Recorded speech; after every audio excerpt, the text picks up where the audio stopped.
Responsibilities of a coach. There are four responsibilities of a coach. These are professional conduct, equal opportunities, knowledge of coaching environment, and legal obligations. Professional conduct. This involves a coach being professional in the workplace, such as using correct language and speaking with respect. The coach will need to be respectful when coaching and during the matches.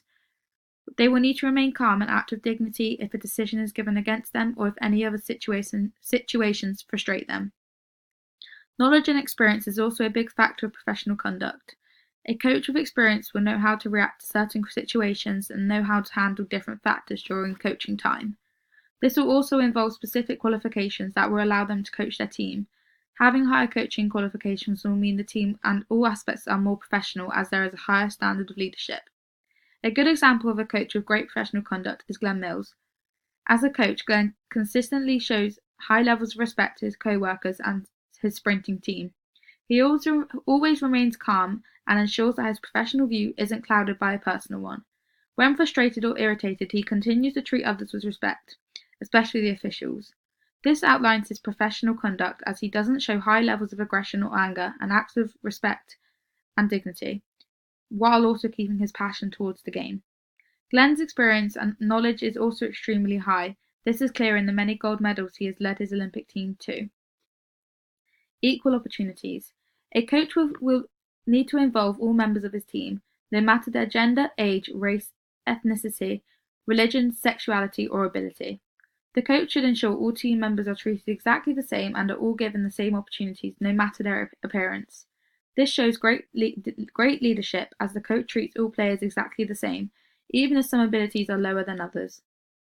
All players should be given equal time and given the same respect. Coaching and teaching as all the other team members to ensure there is no discrimination throughout the team. An example of a coach who involves all members of the team, no matter their status, is Gareth Southgate. He ensures all team members get game time, no matter their race, ethnicity, or sexuality. Gareth's England team has many different ethnicities and contains men of different skin colour. This shows great coaching as all team members are treated on their ability and not on their physical appearance. Knowledge of coaching environment. A coach having high levels of knowledge surrounding the coaching environment involves them having a full understanding of the training facilities, locations of essentials, such as the first aid kits and equipment. They will need to have full awareness of what they surround their team with, whether this is in training grounds or where the essentials are. They have a high amount of pressure as they need to be 100% clear about where the certain things are and how to react quickly to injuries or different situations.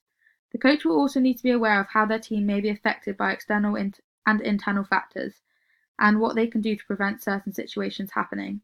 They have a lot of responsibility and need to be fully prepared and aware of all factors surrounding the facilities and teams. Tony Minciello is a great example of this type of coach. Being Jessica Ennis's coach, he has to be fully aware of the facilities she performs in high amounts of sports. He has to have high knowledge of where certain facilities are, where the first aid kit is if she became injured, and where the best training facilities are for her specific event. Considering Jess has many events that she participates in, he is very good at his job. This can be seen in the many gold medal Jess has won by Tony by her side. Legal obligations. Legal obligations include the coach having the correct history to participate in coaching of their team and clear certificates to ensure they are applicable to take part in coaching.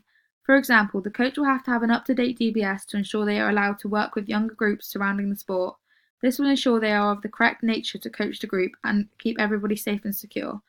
The coach also has legal obligation they need to apply to. For example, their safeguarding. If the coach feels one of their team members is acting differently or starts noticing signs of child abuse, they need to report the incident. This involves sexual assault, physical abuse, emotional abuse, and child neglect.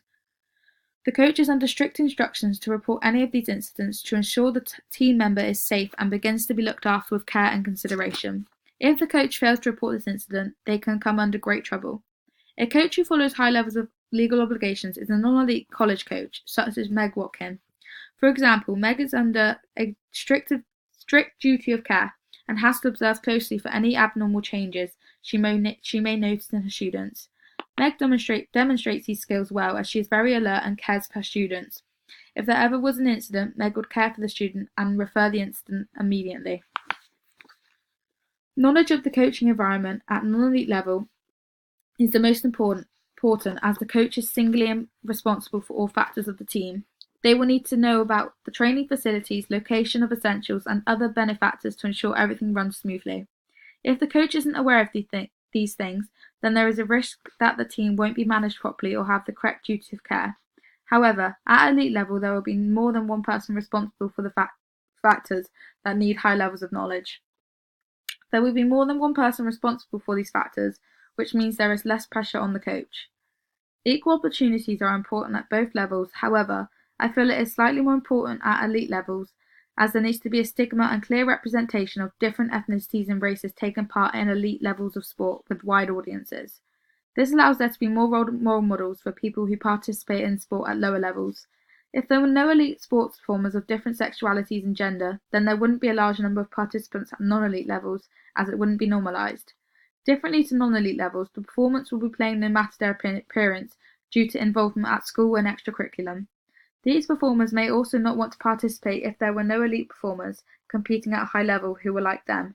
They would have no role models or motivation to succeed in sport, which is why I feel it is more important at elite levels.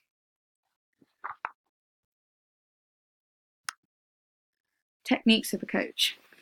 Fitness testing. Fitness testing is one technique of a coach. This involves the coach putting their team through specific tests that determine different maximum strengths and skills around the athlete's body. A coach putting their team through fitness tests will show how fit their team are and what the areas need improving to improve the sporting performance of the team overall. Fitness testing is a good technique used by coaches, as it gives them a clear understanding of where their team are at health-wise. It allows them to have a stepping stone on how their team can improve. This is helpful for a coach, as it can help create new goals and targets for each player to aim towards, giving them motivation to succeed. However, this technique can also be bad for a coach, as it does not demonstrate the correct results for each specific player for their specific sport or position. For example, a football team will have better muscle strength in their legs than in their arms, and therefore a hand grip dynamometer will not be specific or suitable for that player and give them incorrect overall strength results. This can then factor towards the coach giving them incorrect targets and aims for a matter of weeks, therefore causing them to improve something that may not even be a weakness. This technique can also be bad for a coach, as it only shows one result on one specific day. Therefore, if a player was to have one off day, that result will determine their complete objective program for a matter of weeks or months. Having one day of fitness tests will not show a reliable test score for each player, as some may be having a bad day and will not perform at their highest level and could get incorrect improvements due to one bad result. Depending on the sport, each fitness test may be unreliable to the performer. If a coach trusts one test to determine the athlete's full fitness result, then the likelihood is that the test isn't specific to the athlete. A sit and reach test can be beneficial to most sports. However, a vertical jump test won't be suitable for a swimmer or a 100-meter sprinter, as it isn't realistic to the sport. This will then result in the coach giving incorrect improvements and will not better the athlete's performance. Observational analysis. Observational analysis is where the coach gives a pitch-side view of how the athlete performed. This is an opinion of how the athlete performed and how they can improve their performance next time. This is positive for an athlete, as they will have instant feedback on how they are performing or have performed. This allows them to make positive improvements and better themselves to reach their best ability. Giving observational analysis will ensure the coach and athlete are in accord and that they both understand on how the performer can improve. This allows good communication between the coach and player. However, observational analysis can be difficult to understand when performing. For example, if the player has been given negative feedback, then this may have a detrimental effect on how the athlete then performs next. If the athlete has been analysed negatively, then it may make them perform worse in the future, as they have not been given any motivation. Instead of giving the athlete improvements, the coach may have just given negatives in a forceful way. This may then deter the athlete from wanting to do better, as they have lost all motivational purpose.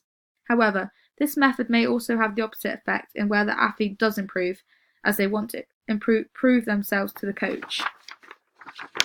Goal setting. Goal setting is the technique where the coach will use to give their teams motivation and something to aim towards. The coach will set specific improvements and objectives that the athletes can work towards and succeed on. This will improve the coach's team motivation, as they will have something to strive towards and a focus on where they will be rewarded if they reach this goal.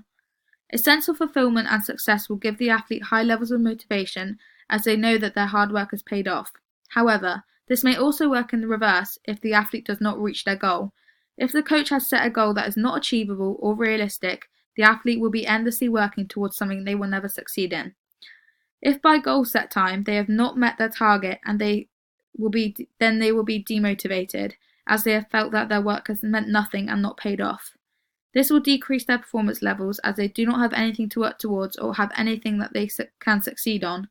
This is negative on the coach, as they have set targets that aren't realistic to the individual and that they will never reach, demotivating the team and potentially harming the cohesion of the team, as some will be less motivated than others, and it will be difficult for them to work together.